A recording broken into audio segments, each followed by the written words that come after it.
네, 고위공직자의 자세에 대해서 다시 한번 생각해 봤는데요. 최상목 경제부총리의 이 채권 매입, 이거 과연 고위공직자로서 이럴 수가 있는가?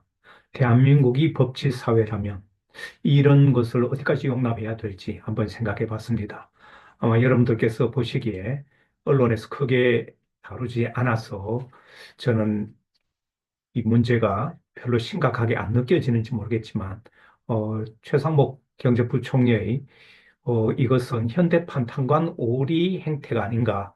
말하자면, 지금은 탄관 오리의 행태가 다릅니다. 저도 공직을 해봤지만 공직에서는 이런 일을 할 수가 없어요. 그런데 서울대 법대 나와서 법을 잘 안다는 경제수장이 이런 일을 한다는 것은 정말 뜻밖이고, 언론에서 이걸 좀 더 크게 부각시키지 않아서 지금 탄핵 문제 때문에 이런 문제들이 대충대충 넘어가고 있는데, 저는 이건 안 된다고 생각합니다. 최상목 본인은 법적인 문제가 없다고 하는데요. 경제수장이 2억 정도에 달하는 미국 국채를 매입한 이 문제가 정말 큰, 저는 공직사회 전체에 충격을 주는 사건이라고 생각합니다. 인사청문회 때 이 문제가 이미 한번 불거졌습니다. 그런데 또 인사청문회 지난 뒤에 다시 이 국채를, 미국 국채를 매입한 것에 대해서 원화 가치를 방하는 경제사령관이 원화 가치가 하락할수록 수익을 얻는 미국 국채에 투자했다는 것이 문제가 된다는 것이죠. 원화 가치 추락에 기업과 국민은 등골이 휘어지는데, 국무위원이란 사람이 그 반대편에 서서 돈을 벌고 있다고 해서 문제가 되는 것입니다. 최 부총리는 2년 전에 장관 인사청문회에서 1억 7천만 원 상당의 미국채가 드러나서 처분한 것으로 그렇게 알려졌는데요. 그런데 이번에 공직자 재산 공개 과정에서 보니까 다시 매입한 것으로 이렇게 드러났습니다. 놀라운 일인데요. 그럼 이게 무슨 문제가 있느냐? 저는 한 세 가지 문제가 있다고 봅니다. 첫째는 이해충돌 방지법이라는 것이죠. 환율 상승으로 이익을 얻는 자산에 투자하는 것은 공직자가 안 됩니다. 그래서 공직자 이해충돌 방지법에 대해서는 국민권익위원회가 자세하게 정리해 놨습니다. 어느 것 하나도 해당되면 절대로 못하게 되어 있습니다. 이게 아니더라도 공직자 윤리 위반 규정이 있습니다.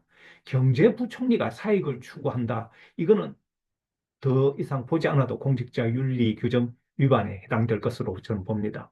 또 하나 중요한 문제는 배임제 가능성도 있다는 것입니다.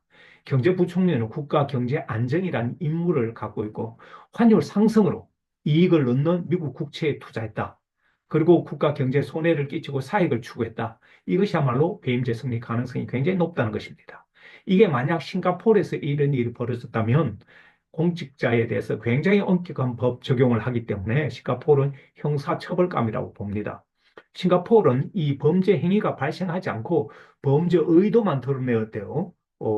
이런 배임이나 뇌물이나 이런 것이 범죄가 성립되도록 아주 강력한 법을 시행하고 있습니다. 우리나라 법에서도 업무상 횡령과 배임이 이렇게 나와 있지만 검사나 판사에 따라서 이걸 적용할지 말지 유동적입니다.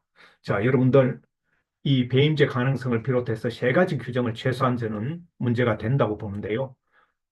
어, 예를 들면 배를 책임지는 선장의 배신 행위라고 보면 됩니다. 배가 대한민국 경제고 선장은 경제부총리 최상목이고, 배의 상태나 투자 이것을 비유해 보면, 만약 선장이 배의 상태를 책임지고 관리해야 되는데 배가 침몰할수록, 배가 망가질수록 돈을 버는 그런 것이라면 이것은 당연히 배임 행위에 해당되지 않을까요? 이 부분에 있어서 우리가 눈을 감고 있어서는 안 된다.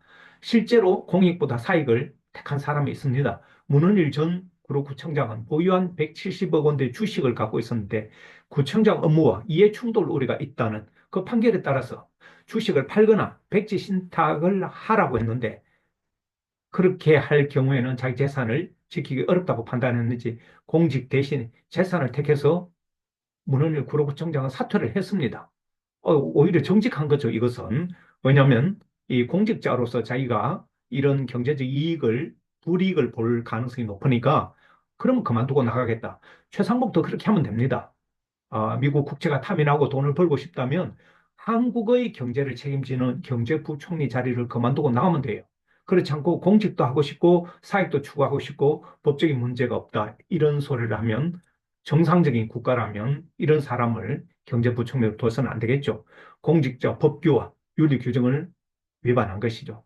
경제부총리의 배임 행위, 윤리 규정 위반 의혹은 아마 많은 국민들이 이 내용을 자세하게 알면 굉장히 분노할 것입니다.